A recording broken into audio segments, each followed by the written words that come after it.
لفظ استعمال کیا ہے یہ جھکڑ کے لیے استعمال کیا ہے، آندھی کے لیے استعمال کیا ہے، بلاؤں کے لیے استعمال کیا ہے، طرح طرح کی مصیبتیں جو انسان پر آتی رہتی ہیں ان کے لیے استعمال کیا ہے۔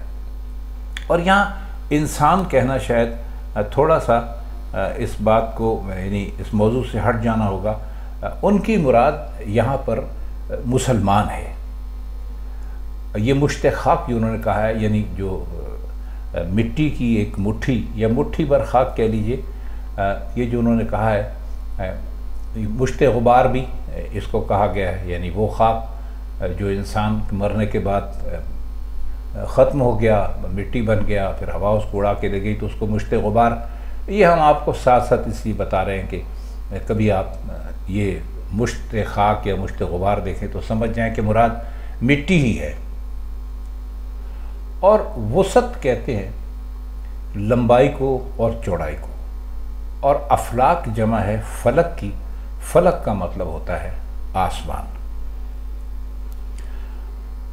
کرم مہربانی کو کہتے ہیں، ستم ظلم کو کہتے ہیں۔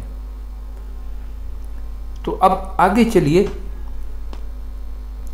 فرماتے اصل میں یہ ہیں کہ ایک طرف تو انسان ہے، مسلمان ہے۔ ظاہر ہے کہ انسان کو اللہ تعالیٰ نے مٹی سے تخلیق کیا ہے اور وہ اس کو مٹھی بھر مٹی کہہ رہے ہیں۔ اور پھر یہ فرماتے ہیں کہ بھائی اس دنیا میں انسانوں کے لیے بڑی مصیبتیں ہیں، بڑی بلائیں ہیں، اور ان کے سر چلتے رہتے ہیں، یعنی ان کے جھکڑ چلتے ہیں۔ اور یہ جو ہے لفظ ہم نے کیا وسعت افلاک، کہتے ہیں کہ یہ تو ایسے ہیں کہ یہ جو آسمانوں کی جو وسعت ہے، لمبائی چوڑائی ہے جو خلا کی، یہ اس میں یہی جھکڑ پھیلے ہوئے ہیں۔ یعنی کہنے کا مقصد یہ ہے کہ ہر وقت انسان کو مصیبتوں سے اور بلاؤں سے اور پریشانیوں سے سامنا ہے۔ تو کہتے ہیں کہ میری سمجھ میں نہیں آتا کہ یہ تیری مہربانی ہے یا یہ تیرا جو لطف ہے اور عنایت ہے وہ ہے، یا تیرا یہ قہر و غضب ہے۔ میری سمجھ میں کچھ نہیں آتا کہ انسان جو اس قدر مصیبتوں اور اس قدر بلاؤں اور اس قدر پریشانیوں میں گھرا ہوا ہے، یہ آخر ہے کیا؟ اگلا شعر ہے، ٹھہر سکا نہ ہوائے چمن میں خیمہ گل، یہی ہے فصل بہاری، یہی ہے باد مراد۔ یہ سوالیہ انداز میں انہوں نے اس کا دوسرا مصرع کہا ہے کہ یہی ہے فصل بہاری، یہی ہے باد مراد۔ اب اس میں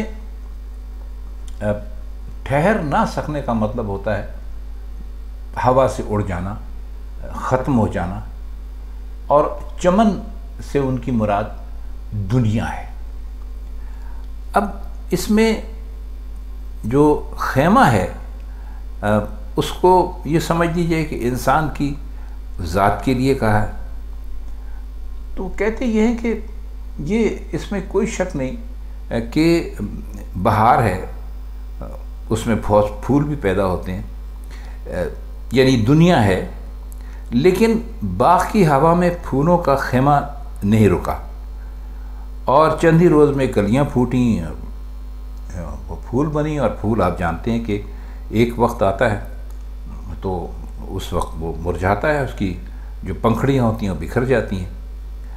تو کہتے یہ ہیں کہ ہماری سمجھ میں کچھ نہیں آتا کہ ایک طرف تو نے اس قدر اس سب کو آباد کیا، اور یہ فصل بہار آئی، اور یا پھر یہ ہم سوال پوچھتے ہیں کہ کیا یہ باد مراد ہے؟ باد مراد ایک ایسی ہوا جس میں آپ کی مرادیں پوری ہوتی ہوں، تو اس سے چونکہ کوئی معنی نہیں پیدا ہوتے، تو باد مراد کا مطلب ہے وہ وقت جب آپ کی آرزوئیں اور آپ کی تمنائیں یا آپ کی خواہشات پوری نہ ہو سکیں۔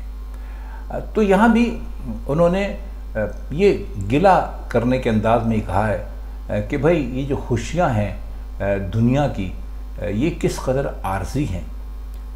ہم یہ سمجھتے ہیں کہ ہماری زندگی میں باہر کی فصل آ گئی ہے، ہر طرف پھول کھل گئے ہیں اور چمن میں ہر طرف رونقیں ہو گئی ہیں، لیکن ایسا ہوتا نہیں ہے۔